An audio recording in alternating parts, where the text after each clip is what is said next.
I didn't quit, I didn't fail, and I didn't walk away from entrepreneurship. Welcome back to the Seth Said It Show. I'm your host, Seth Mills. Today, we're going to be discussing one of the hardest decisions that I had to make as an entrepreneur, and that was building something from nothing and then making the decision to let it go.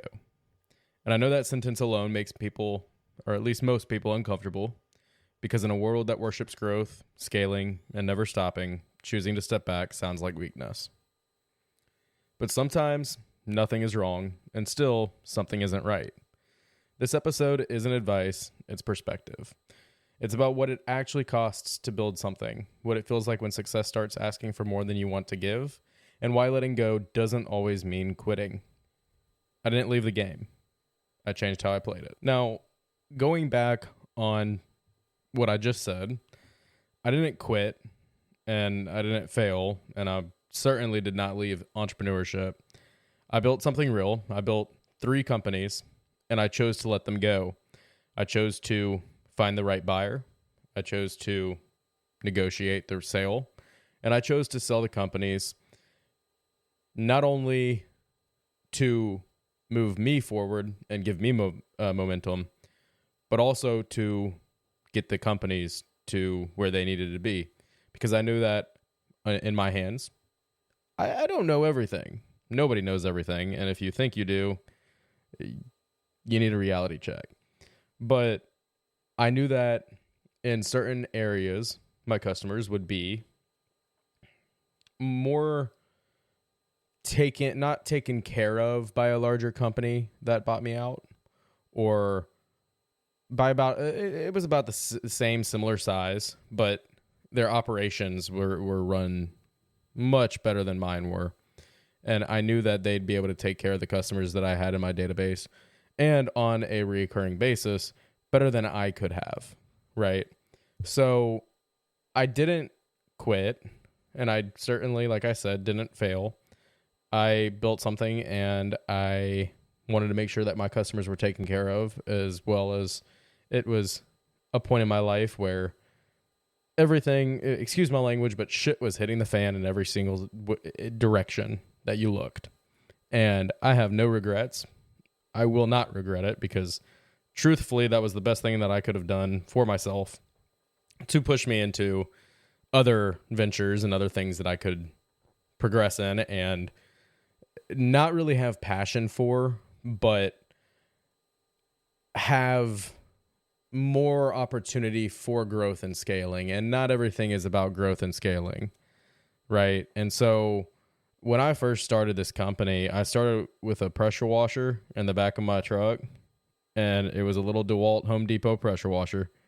And then I got into the trailer build, and then I stepped back from the trailer build. But this was all possible because I didn't quit and I didn't stop searching for success. The uncertainty at the beginning was very real. For the first year, I made like $12,000, and I had been working retail where I was getting like $3,000 or $4,000 per month. And so, yeah, it was scary. You got to take risks if you're getting into entrepreneurship, but that's how it all started. And then I built it into a 6-figure company. And so it gained real traction, not only around my area or my local area, but I started doing jobs all over the greater Houston area. And I realized that it worked whenever people were starting to call me and I wasn't having to go chase the work in the field, knocking on doors, which I still did up until I sold the company. We knock on 5 or 10 doors on every direction of every job that we do. And I realized, okay, so I'm not having to do that. People are calling me. The customer base that I have had at the time was sustainable, and it was driving my growth and driving my profit and my revenue margins. So I didn't have to, if I didn't want to scale it more, I didn't have to. I could be sustainable making 6 figures without having to chase work. Now, you got to chase work. Don't get me wrong. I would never stop chasing work. I always chased work, and I always chased more work and more reoccurring customers and renewals on those reoccurring customers. But what I'm saying is that's whenever I figured out, okay, this is going to work. This is stable. This is providing me an income. What can I do now to either transition this to where I'm not in the field, or sell this to where I can make a profit on the business and make sure that the customers that I had and the reputation that I built was still upheld. And the true story is success. It doesn't look like hype. It's definitely not luck.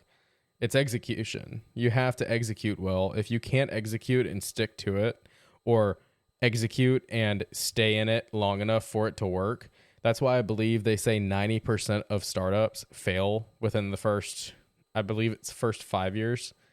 And so it's not, and by fail, they're like just going under and closing the doors, not selling, not merging, none of that. It's they fail within the first 5 years. I believe it's 90%. Somebody can fact check me on that. I'd actually really appreciate it if y'all did.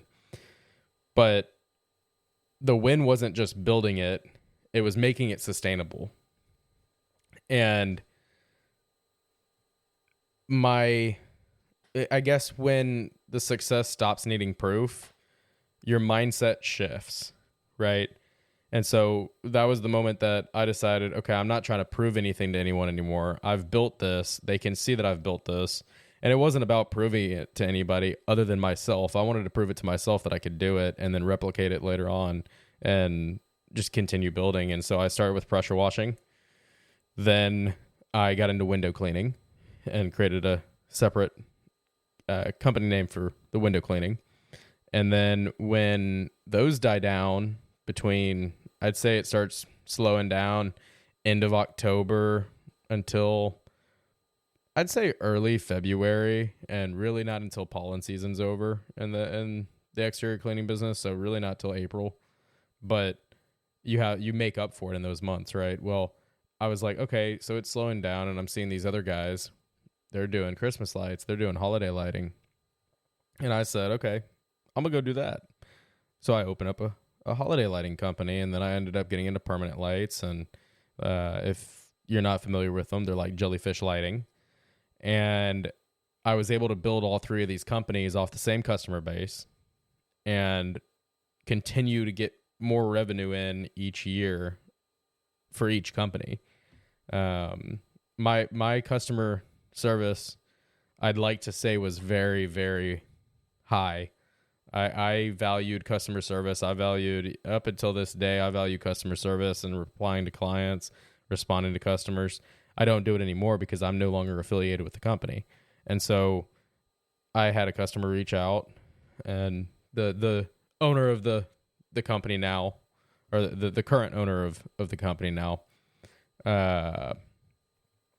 already knows that I tell him if any of the customers reach out to me, but they reached out, and they were a little upset that I didn't respond. And one, for all of the events that have transpired over the last 30 to 60 days, or 30 to 45 days, I'm not in a place where I want to respond to people. So if I'm not responding to you, I'm sorry. I really am. And I mean that from the bottom of my heart. I truly am sorry. But at the same time, I think that you need to kind of give me some slack, and anybody who's gone through what our family has gone through, you would tend to understand. But anyway, my customer service, back to that, I believe over the last 3 years, year after year, I was at a 67%, a 69%, and I believe a 73% returning customer rate based off of my total revenue was anywhere from like 67 to 73% of returning customers, or customers who had purchased multiple things each year. And so that's when it came to my mindset shifted. I'm not trying to prove anything anymore. I've proved it to myself, and that's what mattered. And then, like I said, growth became optional. It wasn't necessary. The customer base was sustaining itself. And there's a difference between ambition and obligation. And that's when I started asking myself about a year ago. So it took about a year All right, I'd say 9 months or so, 9 to 12 months for the sale to finally go through after discussing and going back and forth, and then finally getting into negotiations. And I will add this: the new owner, he is a workhorse. He does not stop until the customer's happy. So if anybody's listening, you are in great hands. He is an amazing guy, and his team, I've heard countless good things about. Prior to the purchase of the business, he was a subcontractor. He was the only subcontractor that I called unless I got into a really big bind, and I'd branch out, but I'd always ask him and say, hey, are you even okay if I ask somebody else to do this? And 9 out of 10 times, actually I think 10 out of 10 times, every single time he's like, yeah, I don't care. But the quiet question that I kept asking myself was, do I want to keep scaling this, or am I done proving that I can?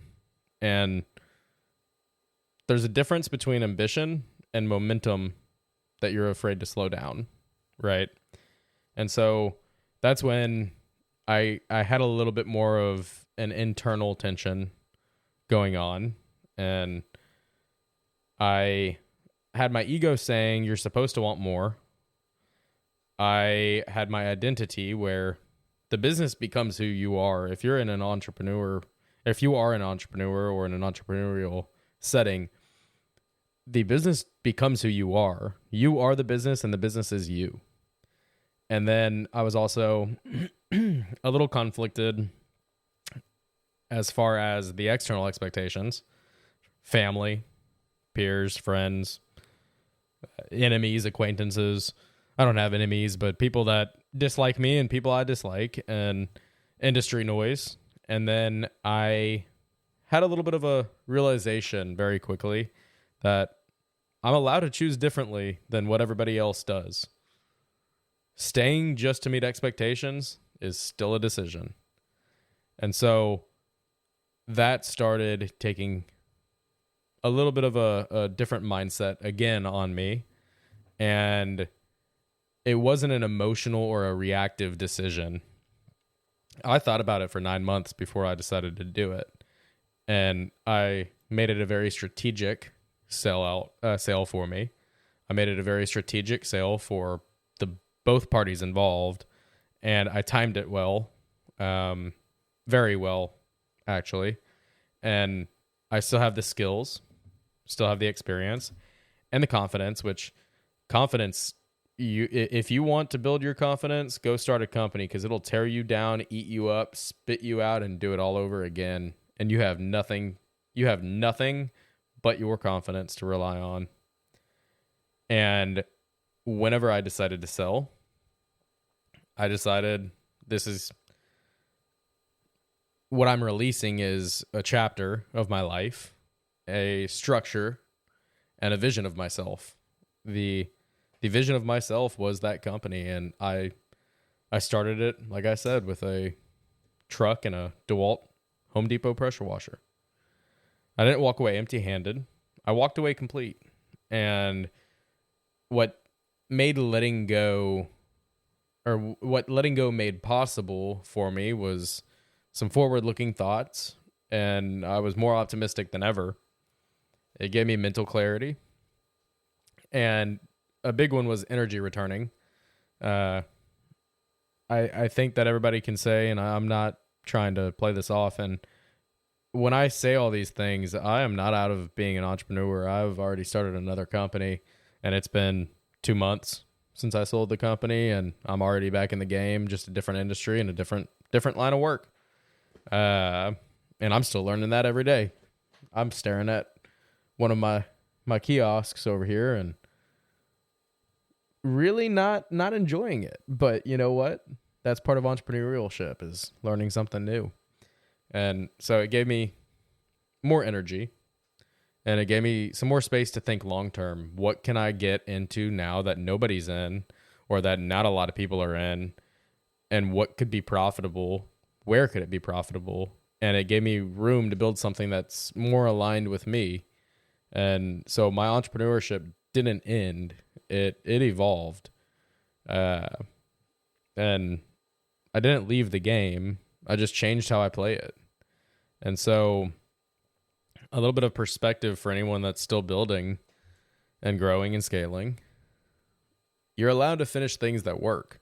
You're allowed to build something, grow it, scale it, get it to where it's sustainable, and sell it.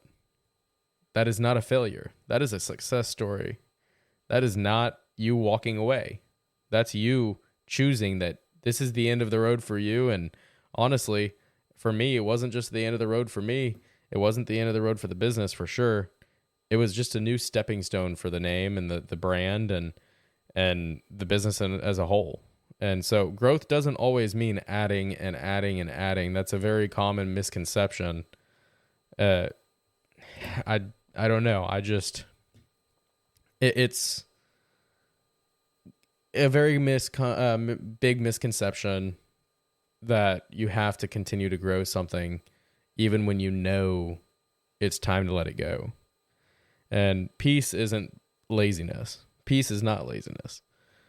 Peace is one of the one things that you can control in your life. And if you don't have it, you might want to start searching for it. I also learned that timing beats ego.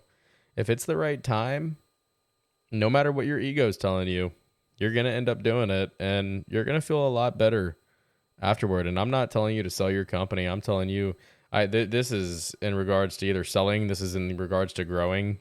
This is in regards for everything. Success does not need permission. And I had a question come to me and somebody actually asked me it. I think about it every day. And they said, and so I'm going to ask you, if no one was watching, what would you choose? Because that gave me all the clarity I needed.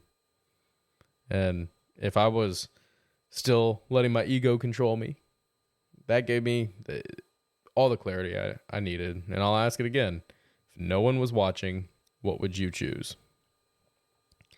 So just going back on it, I built 3 amazing companies. Built them from the ground up. Scaled them. Got them to where they were sustainable. And then I let it go. I sold them. And you know what? I'm pretty sure that's what they call a success story. And I respect both paths. Let me add that. I do respect both paths. I believe that there is a time where you have to decide what you want for yourself. If you want to control the company or if you want the company to grow, or if you want to sell the company or whatever you want to do. I didn't let it go because it failed. I let it go because it worked and because I knew what it would cost to keep pushing it further. Some chapters are meant to be built, finished, and closed with intention. I'm still an entrepreneur, still building. I just care more now about how I build and why I build. And if you're in a season where something works but doesn't fit anymore, you're not weak for noticing, you're honest. And with that, I will see you guys in next week's episode. I appreciate every single one of you for listening and anybody who's made it this far. I do greatly appreciate you. I am your host, Seth Mills, and this was the Seth Said It podcast. Y'all have a great week.